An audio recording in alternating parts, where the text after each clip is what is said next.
Yes, yes, y'all. It's Farmer Hodge the God. It's around midnight. I'm basically on time. Actually, I'm on time. That is impressive. I need to work on my radio voice. Good evening. Y'all hurry up and join. We got to get these questions going. We got a lot to talk about, specifically policing or getting rid of the policing. I need my filter. I'm actually going to roll up tonight, y'all. Fuck all these vape pens. We're going to go old school tonight. Oh, you know what I wanted to do? I wanted to add one thing. Oh, fuck it. So the end of policing, as I've been saying for a while, I don't mind that people are finally catching on. I don't want credit, but you know, I do want credit. Can we imagine a world without the police? I say yes. Now, I'm normally a cynical person. Hold on, let me grab my filter. Oh, heck y'all. Oh, I got my buttons today too, guys. This is Stream Deck. So they make a physical like dongle with buttons. That's probably more economical because this is like a software like you rent as a service. So it's like $20 a year or something like that. But anyway, I can do this. To freeze my hands up, I think it's going to be more intuitive because when I'm hunting and searching here on this thing, it gets to be disruptive and I get kind of discombobulated. As y'all know who've watched my show, I get kind of disorganized. But then I can also switch between scenes. Hold on. Let's see what's back there. Make sure I ain't got no weird shit up there. So I can go right to my screen share. We're gonna dig deep into NPR had this great thing on the history of policing. And I don't want to get ahead of myself, but let's just say the history of policing is fucking racist intentionally and classist. Like there weren't police before. They were instituted for a specific purpose. And I can switch right back. And if I need to take a break, which I'm about to do right now to get my filters, I can do this.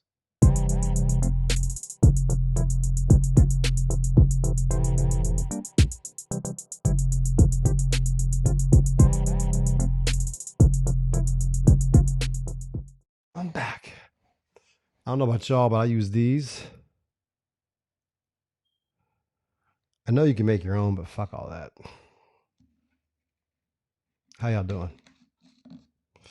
What is on your mind? I didn't get no questions. I need y'all to let's make this like a collaborative experience. Y'all can submit questions in advance, which Farmer Hodge the guy can then address. I put a T at the end of that. Address. Okay? We can work together.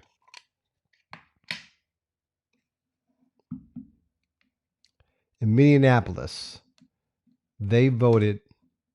I think they have 9 out of 12. So they have a veto-proof majority from that punk-ass so-called liberal mayor who's chicken shit and actually, you know, pro-police when it comes. Here's the thing. Like the defund movement is gaining steam. But don't even think for 1 second that the battle's over. Because even still, the loudest voices, if you look at like Democrats, let's say, right? They got that big bill they proposed or whatever. That's a police reform. Read the detail. They're still pretty milquetoast. And even there's somebody from the Congressional Black Caucus who said something to the effect, we got to make all these changes and blah, blah, blah. Then a reporter asked them, so do you support defunding the police? Oh, no, that we still need police. We don't. That's the point. We do not need police. And it's still easily dismissed. Okay, and here's the point that I want to focus on. Because whataboutism is a real powerful argument. And it's a powerful, paranoid reflexive thing that a lot of us, or all human beings, suffer from to varying degrees. So the main argument that I hear from people when you start talking about defunding or thinking of a world without police, or at least policing in a completely different way than any of us have experienced, is what if somebody's breaking in my house? Or what if I need the police? Okay, that's a legitimate concern. I don't want to, like, I personally have never had police come to my aid in my life. And I'd be curious to know how many people, like even people, like I was watching Joe Rogan the other day, and he was saying, he's making good points saying, police are just people, which they are. And that's why me personally, I don't typically make the argument about good cop, bad cop. It doesn't matter. I use these two. I can't roll. I got dick fingers, but this thing makes me like a fucking pro. Kids are asleep, I hope. So I'm gonna put some real in the air. Oh, by the way, my mom finally caught my show. She was like, Travis. That's my government. Hodge is actually my name too. It's short for Al Haji. Respect the game. From Hodge to God. See how perfect it makes him? Oh shit. I need fire, y'all. You know what we got to do.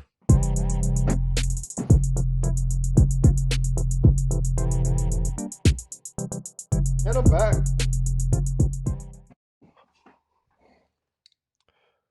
Got my line. I bought this from a hippie. I don't know what this means, but it's pretty cool.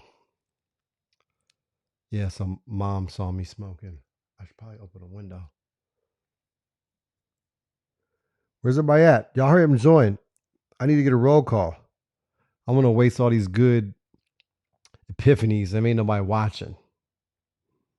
Okay. I want a hot box here. Let me get the window open.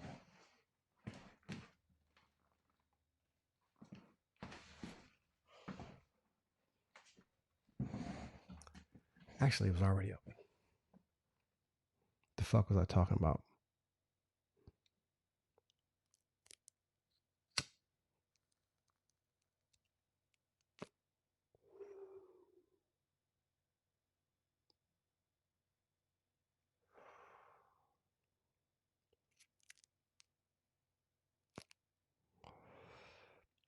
It's still easily dismissed as bullshit. Okay. So I don't want people to get cozy with the idea that all of a sudden America is for defunding the police. They are not. So you have to remain diligent, because people think of the worst things right away. Without the police, people are gonna get fucking blah blah blah blah. Well, no, not really. Oh yeah, Joe Rogan. So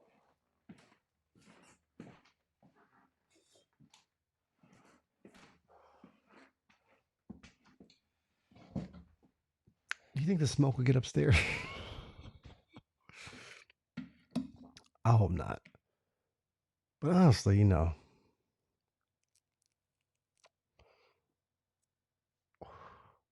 he's making the point that most of his interaction with the police have been positive. I hear a lot of people say that. There's two problems with that. Number one, that's not true. When you say you have a positive experience with a police officer, realize you're grading on a hell of a curve. All right, it's not like you had a positive experience like a police officer pulled you over and handed you lottery tickets. God damn it, I hear a kid up. Let me put that out for now. In case one of these fucking kids comes downstairs. Hold on. All right, so positive as it relates to interaction with the police are a low fucking bar. Oh, my man, Ronnie Brown, what's up, cuz? That's the big homie. He was on the show the other day, smoking on a cigar, sipping on something.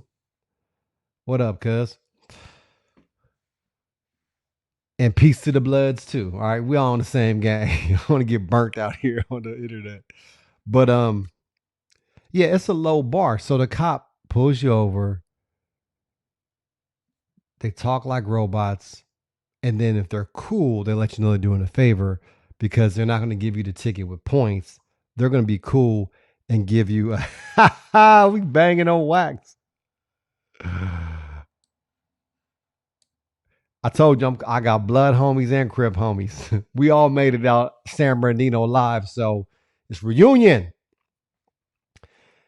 So those good cops and those good interactions, what are we really talking about? We're talking about a cop that wasn't awful, right? But that doesn't justify spending millions of dollars that can go to help the poor and people who need it because some cops are cool, right?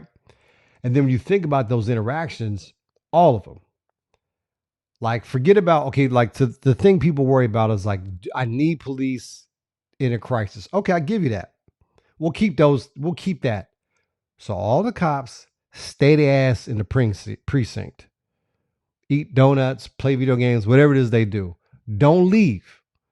We don't need you driving around looking for infractions of traffic or whatever else. We don't need you pulling people over. What, nigga? I don't know what that mean either. Can you elaborate? But so cops present themselves as the cure, but they're also the cause, right? They get people for warrants when they're out driving, but the person has the warrant because they got backed up on these tickets that you gave them unnecessarily so. So I think as a first step for people to get their heads wrapped around the concept, let's just all agree that all preventative measures of policing are complete bullshit and unnecessary and counterproductive and expensive. I think it was in Minneapolis that was talking when they're talking about defunding the police, they're talking about $45 million they'll save.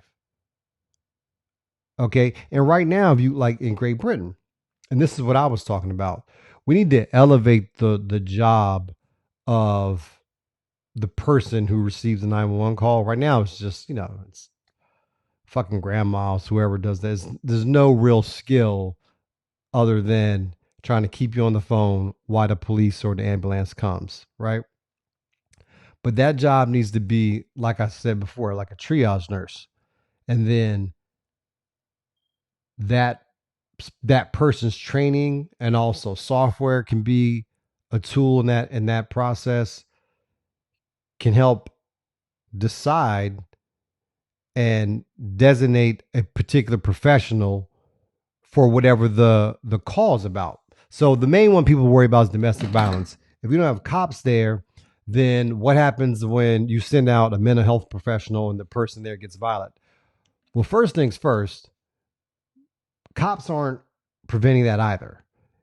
And if you think about men, particularly in these situations, who are going through whatever, some child custody deal, divorce, there's hostility there in the home. There's a whole thing, death by cops. There's like a macho man, he's dealing with a cheating, whatever it is, right? He's violent towards her, whatever, or he's ramping up. Then the cops come. That is not necessarily, and oftentimes it's not even close. It's an exasperant that police arriving at a scene of domestic violence often ends tragically. Because a lot of times domestic violence issues are multifaceted. It's not just what you see on TV. It could be a history of abuse against the person who's acting out. It could be mental illness. It could be a lot of things. So some of these calls, maybe you need both somebody with a gun or, a police type figure, but also a mental health person who has that expertise that, cops just don't, but have a high close rate. I don't know what the fuck that means. You talking about murder, Johnny? Um, So right now, so like in England, Britain, where are they still called Britain or are they called whatever? But the country of England, what we call England, they can dispatch out uh, mental health and other things from their 911 equivalent system. Why can't we? Why is everything in it? And then here's a guy here that I want you to listen to. I'm doing a screen share in a second, but a guy named Alex Vitale. He wrote a book called The End of Policing. And what he argues is that the way we overuse police is not only ineffective, but also unfair to everyone, including police. So you think about it, these guys don't receive the training in 90% of what they're tasked to do. I mean, to become a psychotherapist is its own thing, and that's completely separate from somebody who deals with actual mental illness, so on and so forth. So the police, without any training, are expected to go into these situations, figure out what the underlying issue is, and then do what? Book them a counseling session? No, the only tool in the cop's arsenal is to arrest someone. That's the only positive tool. Now, what they can also do is beat the shit out of someone. They can kneel on someone's neck for 9 minutes. But what they can't do is solve their problems. So why do we over rely on the police? Now listen to this clip here. This is going to be Alex Vitale on Democracy Now. I encourage you to watch this interview on your own. But let me switch over here. Actually, I got on the wrong one right now. Let me do this one first. All right, so this is him on Democracy Now, talking about the situation in Minneapolis. Can you respond to what's happening in New York, the pressure that de Blasio has been feeling, the mayor, from community groups talking about cutting some of the budget of the police, and then, of course, this historic moment in Minneapolis where the city council says they have a veto-proof majority to dismantle the police department? Yeah, I think we're dealing with a political earthquake here, right? That things that seem completely impossible 2 weeks ago are now being implemented. And while I agree with Linda, we cannot trust the mayor at all in this, we need to keep the pressure on the city council to follow through with these cuts and to make not just the cuts, but the reinvestments that communities have been begging for at a significant level. And the mayor has not been our partner in this endeavor. He has undermined our efforts. He has increased the police budget consistently during his mayoralty, including adding 1,300 additional police to the head count several years ago. So we have to keep the political pressure on. And the role.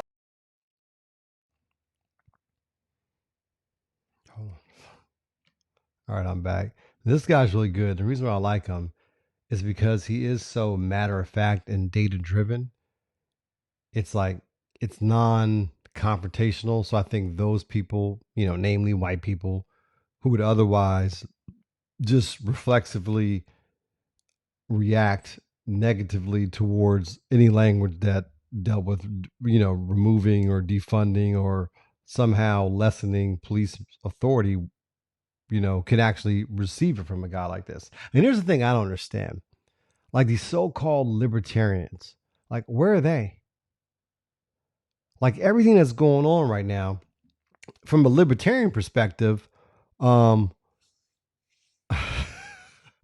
trying to say seriously talk about my hair. Who cut it? I cut it, nigga. Ain't no barbershop. I know I messed it up, but whatever. I cut my kids' hair. I just can't cut my own hair. That should just be whatever. Well, you want go ahead, Joan, nigga. Damn, I'm gonna forget my point. Does anybody remember what I was talking about?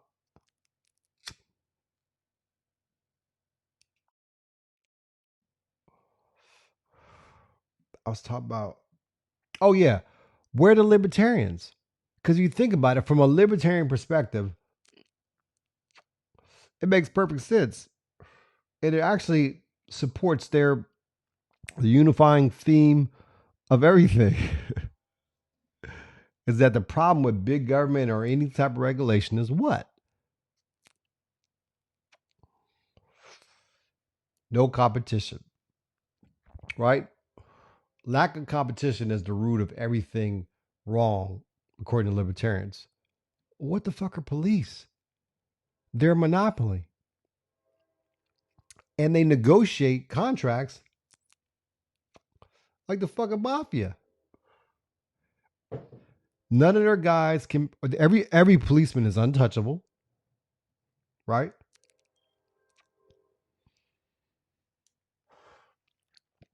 And they run politics like Tammany Hall. I mean, go against the police. I don't give a shit. That's why you got to be diligent today. I don't give a shit what the polls say. The police know how to fund campaigns. They know how to leverage their authority while they still have a monopoly on violence. They're going to use it. Look what they did in New York, the fucking most liberal city in the world, probably next to San Francisco. That's cop town, and you can't play with the police. When De Blasio said that shit and that one cop got shot, what'd they do? Them niggas just stopped working. And there's a test case. The police themselves and their own childish, petulant actions proved you don't need police. Because remember, for a few days there in New York, this ain't just some podunk town. This is the fucking most populous, densely populated, or maybe not the most dense, but the most number of people in a city in America. It's fucking New York City. There's no police for like a goddamn week. Maybe not a week, but it was several days. Did the crime rate spike? And that was them acting like babies. That wasn't even any sort of structured way.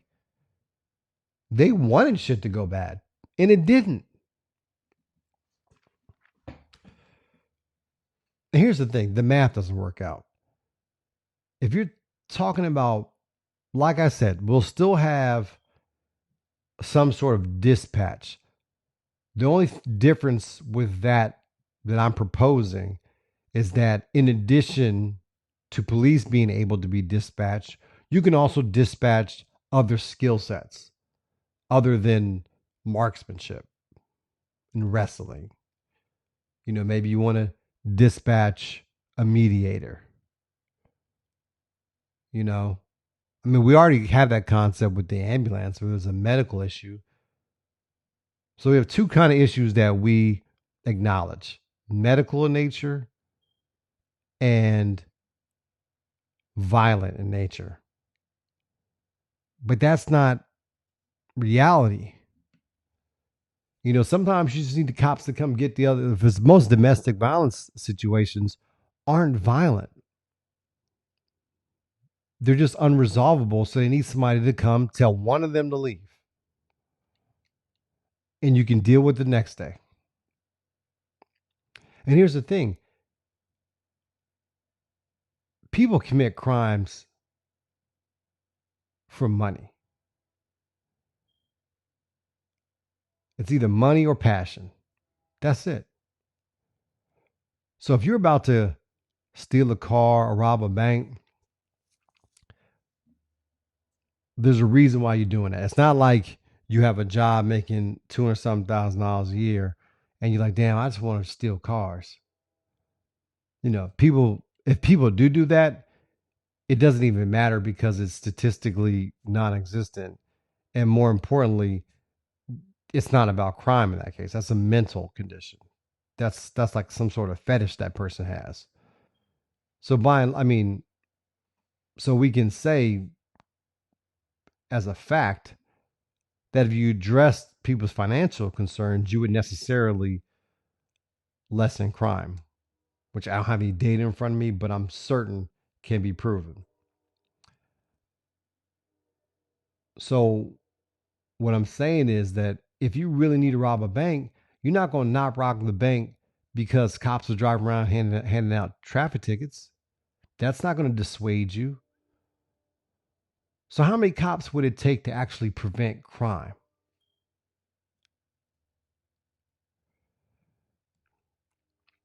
But even if you're right, let me put that comment out there. Yeah, I'm saying that's more white collar. So, the policing we're talking about wouldn't even be affected by that, right? Because beat cops and uniform cops, the people killing motherfuckers, don't arrest people on Wall Street. They don't investigate white collar crime. As a matter of fact, that's where we need more cops at. Not the kind of cops in the street, but like white collar fucking finance cops. We need more people that understand the financial labyrinth and house of cards that the people, the white collar bankers have created that can then interject um, when necessary. And that's my point, Ron. You cannot prevent crime. I really don't think you can deter it. You cannot. It's just not possible. Because even if cops are driving around the beat, if you're about to break in house, you just see the cop, you just wait. Unless it's going to be an endless caravan of police just covering every square inch of a particular town, they can't feasibly prevent crime. So why do they leave the building? Why should a cop ever leave the station unless it's in response to a call? And if that's the case, you can immediately save millions upon millions of dollars throughout this country and in aggregate billions of dollars merely by changing the mandate of police. Police only react, they do not prevent. And by prevent, be clear. When a cop gets in a car and drives around, that can only be bad. It can never be good. And that is going to be the greatest amount of their time is fucking driving around, walking around, horseback, whatever. It's not like cops are sitting around all day solving murders like you see on TV. That's not it. It's going places.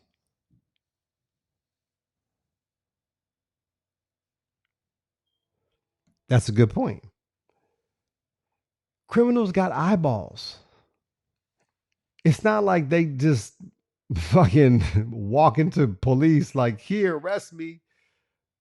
No, if they see cops doing whatever, paying more attention to a particular part of town, doing those floodlights, whatever, the crime moves because they're smart. So if something doesn't work, why do you keep doing it? Because I've yet to hear somebody either make this point or try to prove this point that cops are effective in catching people in the act of crimes. I would imagine that is a fraction, a minuscule fraction compared to the amount of time they spend out and about. Just stay the fucking precinct. And if you did that, if cops only mandate was to react to a call, you would need less cops. Right? When you go, if you ever do go to a police station, ain't no cops in the motherfucker. There's the person there taking the whatever. There's usually the sergeant of the time and like one or two. The rest of the motherfuckers is out and about, copping.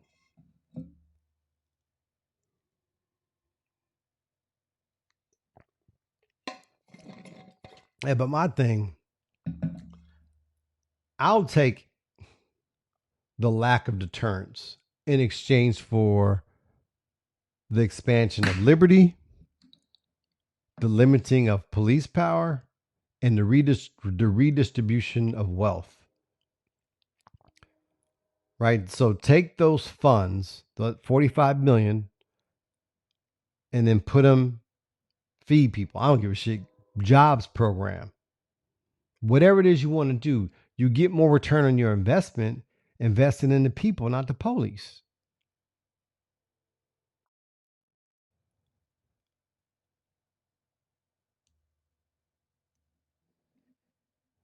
Yeah, that's true. Let me put that out there. And that's the point I was going to make. This is kind of long, but um, if you think about it, if you go to the model I'm talking about, which is essentially cops go or respond or whatever response professional is required for that particular call, they go where people send them. So essentially, depending on the level of snitching that, well, I won't necessarily call snitching because I mean, if you see like a cop run over somebody, I would call the police in that case, right? I think that's or dial 911. They do what they need to do in the world I'm envisioning. So there's eyes everywhere, right? So the people are the police, and that way, the people who are actually the ones that are affected by whatever's going on get to decide as a community standard vis-a-vis their action to call the police or not. So you might see somebody speeding, the speed limit is 35. You live in a neighborhood. Somebody's going 55 and 5 people see it, but nobody calls the cops. Why? Because they know it's really not that big a deal. It's late at night. There's no kids out here.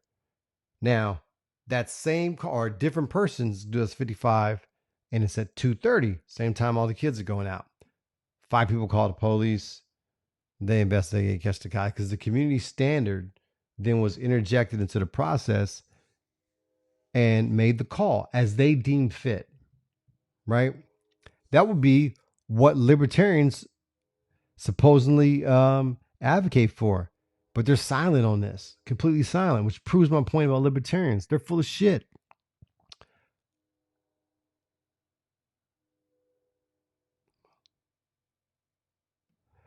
Yeah, well, exactly. So depending on where you live, you might get unnecessary calls, but you can get those anyway, right? That occurs now with cops patrolling. So, so even if there's an abuse or unnecessary calls of what I'm proposing, it's not like that can't happen now anyway. So it's additive. You got fucking cops driving around. There was a cop behind me today, and he was behind me for like 3 blocks. And I was like, this thing about to pull me over. He didn't pull me over. But that level of stress, like I don't feel, it's not that I worry about actual violence with police. Um, but it is a stressor and it's annoying as fuck. Like when you just know you're gonna get pulled over for nothing. Can they write a ticket? Sure. They'll figure something out because the penal code's too thick. Right? This is like red meat for libertarians. Where are they? Why are they silent on this? I'm calling out libertarians. I had to drop a bomb on that one. So there is no competition for police. So they can do whatever the fuck they want. You got liberal ass de Blasio, mayor of New York City, just getting chumped up by the police union. You got to think about it too. It's not just when we say the police, that's one thing, but we should be more specific. It's the police unions. You have a lot of towns where the actual police chiefs are trying to do the right thing. Union, like, I don't give a fuck what they do. You can't fire nobody. And take your reforms and stick it up your arse. They don't care.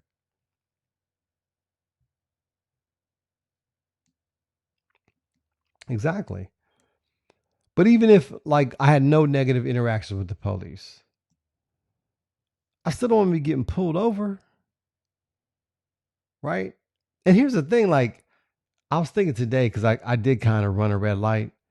Um, that's true. Okay, we got a new commenter. Jason Kunis, what's up, hometown? We got another person from the E.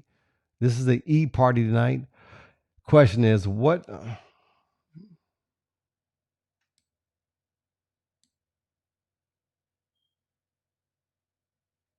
oh, this is that dumb black on black crime trope. All right, what are your thoughts on the issue of the need for the police to try to resolve black on black crimes? First of all, that is the dumbest shit that people say. Because all races commit crime. It's just statistically obvious that people who tend to cluster and live around each other are going to commit crimes against each other. There is no difference between white on white crime and black on black crime relative to the percentage of the population, or Latin on Latin either. So that's just fucking stupid. It's one of those tropes that have a long shelf life and manage to be around at least my whole life that don't mean anything. And when you say what is the cops' responsibility to solve black on black crimes, I think the cops' responsibility is to solve crime. Doesn't matter what race is involved, and they don't do a good job of that, particularly as it relates to murders of black men. The closure rate, I believe, uh, for murders of black men is something like 30% nationwide, like ridiculous, like almost as if they don't fucking care. So yeah, I would like the cops to solve crimes. I think that's what their job is.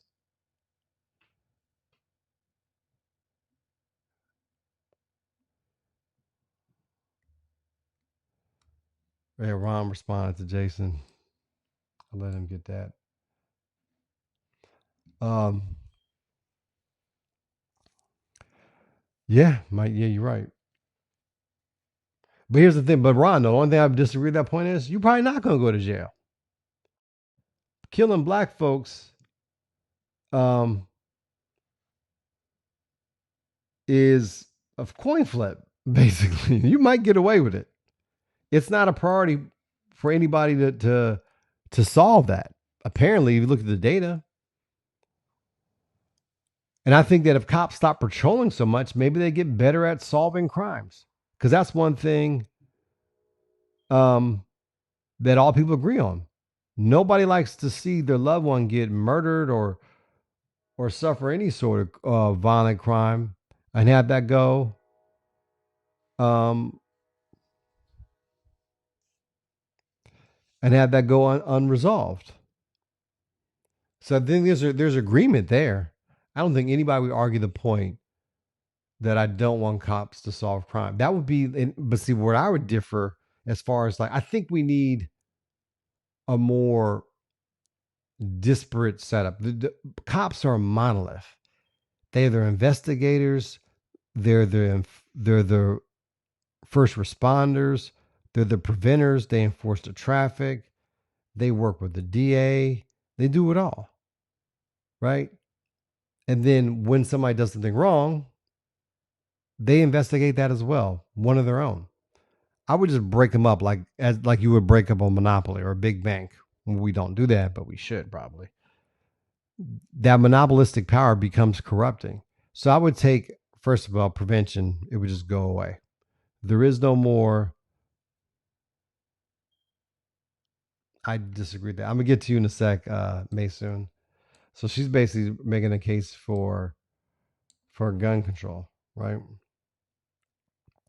But the reason why I wouldn't do that, Maysoon, is because in my utopian world, right? I want my gun because I'm not reliant on the police to be right there at all times. I need to defend myself, and there's a leveling aspect to that, a mutually assured destruction, if you will. It's why we haven't had nuclear war with Russia. Now, I don't need to be like the Wild Wild West. You can put whatever restrictions you want. I'm not one of those gun nuts who thinks there shouldn't be any sort of impediment to either gun ownership or carrying one around. Um, let me see what Ron just said. Ron's like me when it comes to guns, Mason. Hold on. What did Shayna say? If you really look at the same race crime, there are more white people. You know, we already got that one.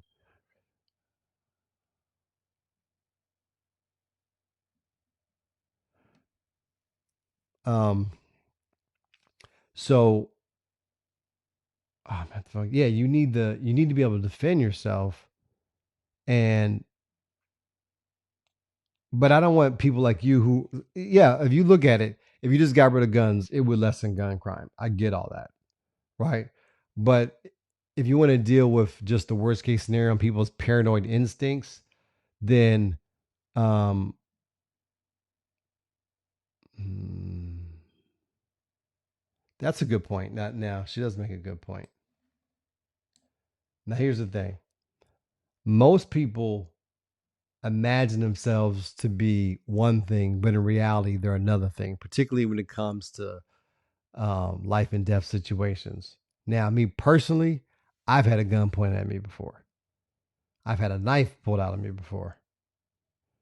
Um, I've also been to the army, and I've been around violence to the point where I feel like when I'm certain that I can breathe properly, because I think that's the main thing is breath control in these stressful situations.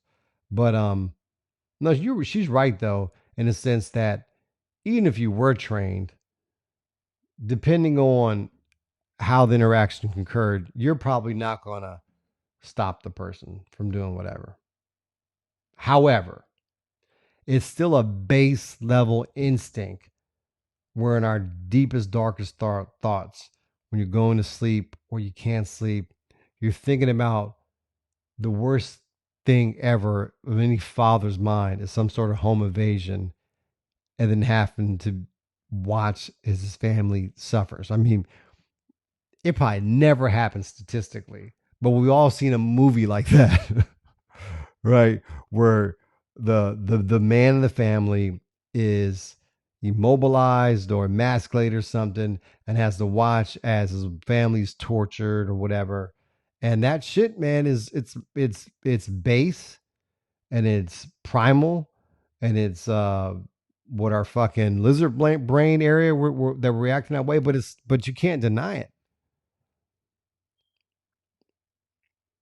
You got to have some means to respond. Nobody wants to have their life, and here's the thing, and I'm the anti-police guy, but I'm acknowledging the fact that people want to be safe. I just don't think that having police out and about makes you safer, makes anyone safer, but actually it makes certain portions of society safer. Now, I want you to listen to this guy. His name is Khalil Muhammad. Oh, hold on, let me double check.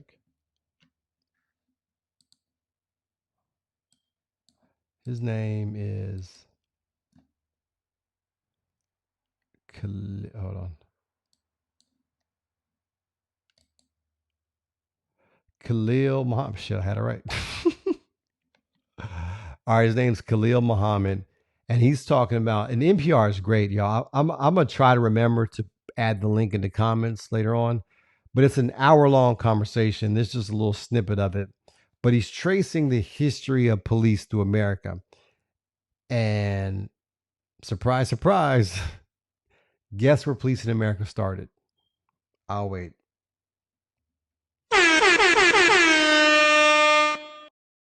That's probably the wrong sound effect. um, what was I gonna say? Oh yeah, guess where policing started in America? I thought I had a drum roll one. I don't have them labeled right. All right, fuck it. Um, Slave catchers. And here's the thing. And I knew that. I actually knew this fact, but what I didn't know was that actually white men um who were non-property owners, so not the planter class, um they were conscripted. Like they were forced to basically like you know you have jury duty. They had slave catching duty, right? Like white men between the age of 21 and 45 or something like that were required to serve time, on a interval basis, incremental basis, whatever, as slave catchers. That's where policing in America started. And then he also goes into how policing was started to enforce a racial hierarchy in the North as well. This is pre-blacks in the North, but talking about, the Irish versus the Germans versus the Italians versus the Polish. there was a racial hierarchy there that had to be enforced vis-a-vis the police. So I can't remember how they stacked, but I know like Polish or Irish, one of those at the bottom, and maybe Germans or whatever at the top, and it was so on and so forth. So when the blacks came through the great migration from the south to the north, then the racial hierarchy obviously got reconfigured, blacks at the bottom, until eventually um, white ethnic groups started becoming just white. So it was white on top of black.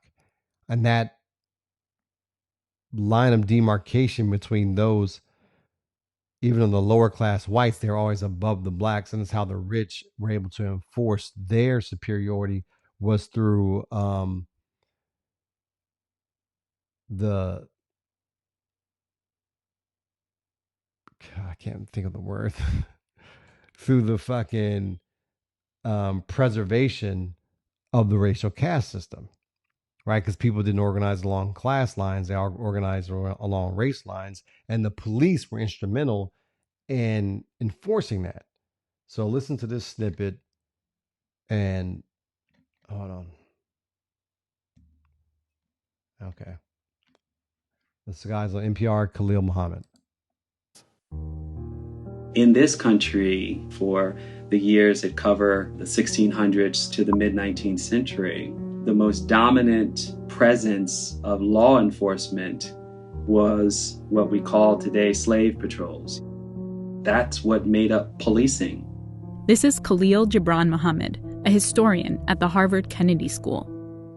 And perhaps the most revealing aspect of the way slave patrols functioned is that they were explicit in their design to empower the entire white population with the duty to police movements of black people. So the tying together early on, the surveillance, the deputization essentially of all white men to be police officers, or in this case, slave patrollers, and then to dispense corporal punishment on the scene are all baked in from the very beginning.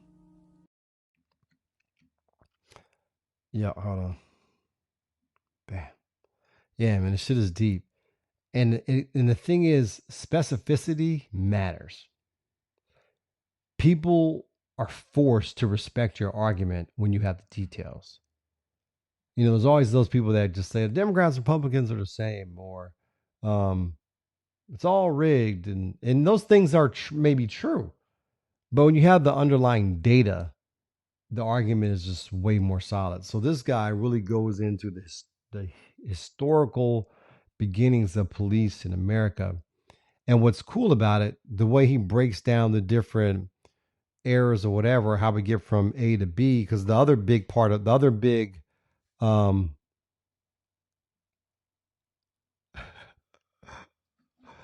you're right, Mason. NPR is always there. It's always there. That was actually through line. Let me go to the I can go to the website right now. Let me do a screen share real quick. Yeah, it's through line. Now I don't know if that is technically all the part of all things considered. No, I was listening to this morning, so no, I think it's separate from.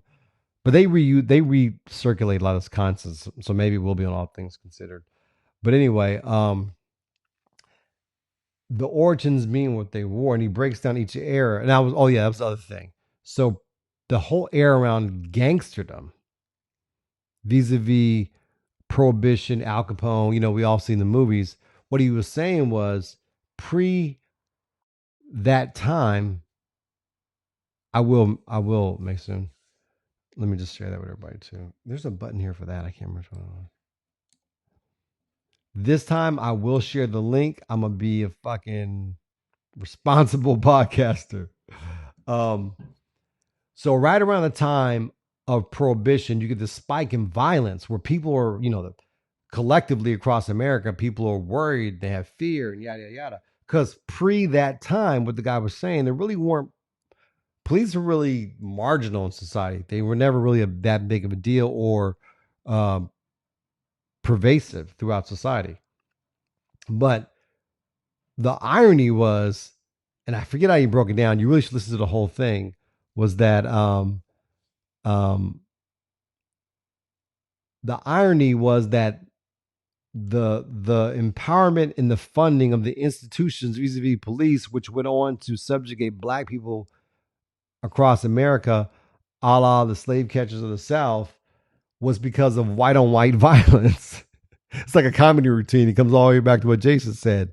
Like literally, you had this hyper violence. Think almost like like drug cartels between Italian gangsters, Jewish gangsters, Irish gangsters, so on and so forth, over the alcohol and prostitution, that the country became, just in fear, which led to policing, and then all that does, and then African Americans by and large weren't part of that. They weren't part of that whole deal. But then they end up being the victims of the police state, if you will.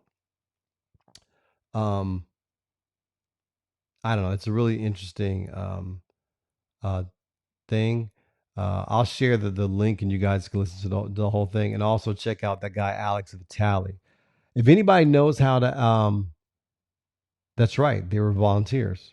Shayna knows how to get guests. Like I know, like some of these people, like the dude Alex and whoever, like they're not like famous like the Kardashians, so they probably want to promote their book and get out there. So I want to get him on the show, Alex Vitale, and I want to get there's somebody else. I think it was that lady who's leading the deal, either that councilwoman from Minneapolis or that protest leader. And what's so dope about that's what I wanted to say. I digress. I'm typically a cynical person, but I have to admit, today, I'm gonna see if I can find it too. Yeah, let me do that. Let me go to screen share so y'all can do this with me. Hold on. We're gonna pull this video together. Okay. So I'm gonna go here to YouTube and I'm gonna search for that video in Minneapolis where the protest leader was this black woman, and so we go say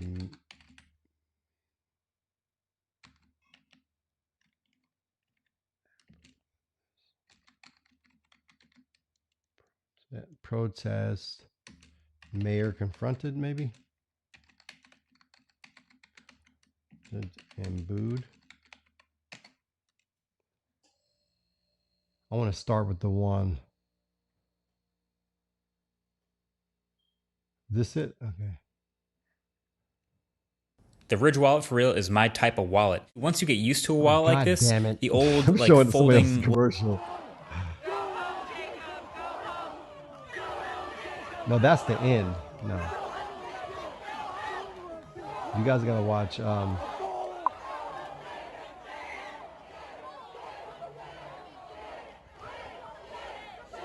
You can't. All right. So anyway, I can't find the video, but right before that part, the protest folks had asked them something very specific, right? Because people always talk about these protests, they don't have any demands. Well, that's not necessarily true. Like this defund thing was very specific. And she asked them, it was this black woman, she confronted them and let everybody know, say, by the way, this guy is up for re-election next year. And she said, I think I'm quoting, and this motherfucker doesn't agree to defund the police, guess what we gonna do? That is leveraging power. That's what I'm talking about. So they give the dude the mic and they said, are you gonna defund the police? Straight up. They weren't gonna take no filibustering. May soon join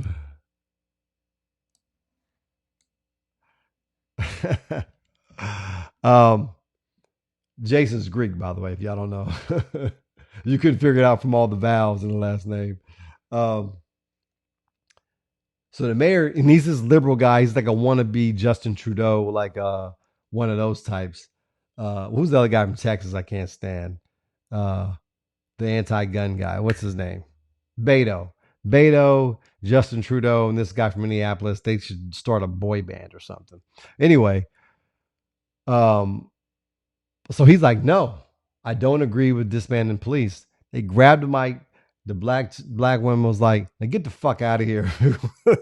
So now you have this activated group of people who now have a specific goal. Like they're a single issue voter, well, hopefully and ostensibly vis-a-vis this protest, where it's gonna matter,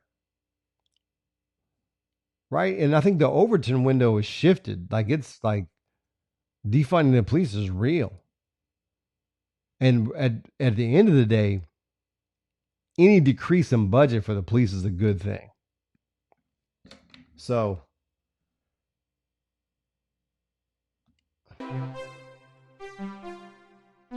play a little control music. I don't know why my son does these songs with long ass keyboard riffs. It's like you're in a fucking a scene from The Clockwork Orange or something. Anyway, guys, I have a guest tomorrow that's part of this fucking total life changer cult shit, the new Negro 5 links. But I'm gonna be nice. I think it's interesting. I like to learn new things. But anyway, y'all, let's keep the conversation going and talk about